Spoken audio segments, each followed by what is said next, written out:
அஸ்ஸலாமு அலைக்கும் ஃப்ரெண்ட்ஸ், எல்லோரும் எப்படி இருக்கீங்க? அல்ஹம்துலில்லாஹ் நாங்கள் எல்லோரும் நல்லா இருக்கோம். நீங்களும் நல்லா இருப்பீங்கன்னு நினைக்கிறேன். நான் இன்றைக்கி வீடியோவில் ஒரு ஹெல்த்தான ரவா லட்டு தாங்க செய்ய போகிறேன். சிம்பிளாக ஈஸியாக நீங்கள் ஒரு 10 நிமிஷம் இல்லாட்டி ஒரு 1/4 மணி நேரத்தில் நீங்கள் வந்து ரெடி பண்ணிடலாம். அவ்வளோ அருமையாக இருக்கும். பிள்ளைங்களும் நல்லா விரும்பி சாப்பிட்ருவாங்க. இப்போ வாங்க அதை எப்படி செய்யலான்னு பார்க்கலாம். இப்போ அதுக்கு வந்து ஒரு பேனை ஸ்டவ்வில் வச்சுருக்கேங்க. இது வந்து ஒரு 4 ஸ்பூன் அளவுக்கு இருக்கும். நான் வந்து நெய் சேர்த்துருக்கேன். இதில் வந்து முந்திரி திராட்சை தேவையான அளவு நம்ம வந்து சேர்த்துக்கலாம். கூட குறைச்சா அது வந்து உங்கள் இஷ்டம் தாங்க. நான் வந்து கொஞ்சமான குவான்டிட்டியில் தான் நான் வந்து செஞ்சிட்ருக்குறேங்க. இந்த முந்திரி திராட்சை நல்லா அந்த நெய்யில் நம்ம வந்து ஒரு பொன்னிறமாக நம்ம வந்து வறுத்து எடுத்துடலாம். பாருங்கள், இந்த மாதிரி நல்லா வறுத்துட்டு ஒரு பிளேட்டில் எடுத்து ட்ரான்ஸ்ஃபர் பண்ணி வச்சுருங்க. இப்போ மீதமாக இருக்கிற நெய்யில் நான் என்ன செய்ய போகிறேன்னா, ஒரு கப்பு நான் வந்து நெய்ஸ் ரவாவை சேர்த்துருக்கேன். நீங்கள் வறுத்தது வறுக்காதது எது வேணாலும் நீங்கள் வந்து சேர்த்துக்கலாம். இப்போ அதோடையே அதே மாதிரியே ஒரு கப்பு துருவிய தேங்காய் நான் வந்து சேர்த்துருக்கேங்க. சேர்த்துட்டு அந்த நெய்யில் நல்லா ஒரு லோ ஃப்ளேமில் வச்சு நல்லா வறுத்துருங்க. ஏன்னா நம்ம வறுத்துட்டு செய்யும்போது நீங்கள் வச்சு சாப்பிட்டாலும் நல்லாயிருக்கும், டேஸ்ட்டும் நல்லா அருமையாக இருக்குங்க. நீங்கள் தேங்காய் சேர்த்து இந்த லட்டு செய்யும்போது சூப்பரான டேஸ்ட்டில் இருக்கும். பொன்னிறமாக நல்லா நீங்கள் வந்து வறுத்து எடுத்துருங்க. ரொம்ப அதே சமயம் கருகி விட்டுறக்கூடாது, கலரும் உங்களுக்கு வந்து மாறக்கூடாது. இந்த மாதிரி ஒரு பிளேட்டில் கொட்டி நான் வந்து ஆற வச்சிடுறேன். இது அப்படியே ஒரு பக்கம் இருக்கட்டும். இப்போ அதே பேனில் ஒரு 3/4 கப்பு அளவு இருக்குங்க நாட்டு சர்க்கரை சேர்த்துருக்கேங்க.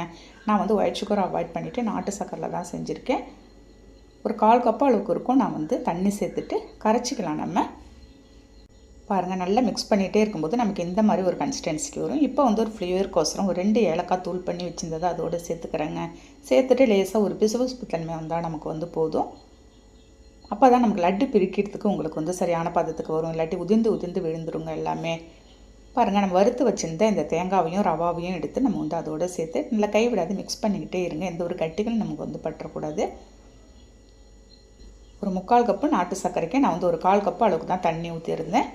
இதில் ஒரு கப்பு நம்ம வந்து ரவை சேர்த்துருந்தோமா, ஒரு கப்பு அதே மாதிரி துருவிய தேங்காய் சேர்த்துருந்தோங்க. இந்த தண்ணியோட அளவுலாம் நமக்கு கரெக்டாகவே இருக்கும். பாருங்கள், இந்த மாதிரி நல்லா மிக்ஸ் பண்ணிவிட்டு வறுத்து வச்சுருந்த முந்திரி திராட்சை நான் அதோடு சேர்த்து திரும்ப நல்லா ஒரு மிக்ஸ் கொடுத்துட்றேன். கைவிடாத நல்லா நம்ம மிக்ஸ் பண்ணிகிட்டே இருக்கணும். 2 நிமிஷம் நீங்கள் மிக்ஸ் பண்ணாலே போதுங்க. அவ்வளோதான். மிக்ஸ் பண்ணி நான் வந்து இறக்கி வச்சிட போகிறேன். கை பொறுக்கிற சூடு வந்ததும் நம்ம வந்து கடகடன்னு நம்ம வந்து லட்டு பிடிச்சிடணும். லேசான சூட்டோடு இருக்குது. இந்த சமயத்துலேயே நான் வந்து லட்டு பிடிச்சிட போகிறேங்க. அவ்வளோ சூப்பரான டேஸ்ட்டில் இருக்குங்க. குழந்தைங்கள்லாம் நல்லா விரும்பியும் சாப்பிடுவாங்க. லட்டு உங்களுக்கு சின்னதாக வேணாலும் பிடிச்சிக்கலாம், பெருசாக வேணாலும் பிடிச்சிக்கலாங்க. நான் ஒரு மீடியமாக நான் வந்து பிடிச்சிட்ருக்கிறேன். லேசான கை பொறுக்கிற சூடு இருக்கும்போது நீங்கள் இந்த மாதிரி லட்டு பிடிச்சிட்டிங்கன்னா உங்களுக்கு உருண்டை பிடிக்கிறதுக்கு நமக்கு சரியான கன்சிஸ்டன்சிக்கு வந்துடுங்க. பாருங்கள், இதே மாதிரி எல்லாத்தையும் நான் வந்து ரெடி பண்ணிவிட்டேன். இப்போ எடுத்து சாப்பிட்டு பார்க்கலாம் நம்ம எப்படி இருக்குன்னு. கையில் எடுக்கும்போது அந்த அளவுக்கு சாஃப்டாகவும் சூப்பரான டேஸ்ட்டில் இருந்துச்சுங்க. அந்த முந்திரி திராட்சையோடு சாப்பிடும்போதெல்லாம் கண்டிப்பாக நீங்களும் இதை வந்து ட்ரை பண்ணி பார்ப்பீங்கன்னு நினைக்கிறேன். குழந்தைங்க ஸ்கூல் விட்டு வரத்துக்குள்ளே இதை ரெடி பண்ணி கொடுத்து பாருங்கள். நீங்கள் பிள்ளைங்களும் விரும்பி சாப்பிட்ருவாங்க. இந்த வீடியோ பிடிச்சிருந்தா அப்படியே லைக் பண்ணிவிட்டு ஷேர் பண்ணுங்கள். நாளைக்கு பார்க்கலாம். பாய்.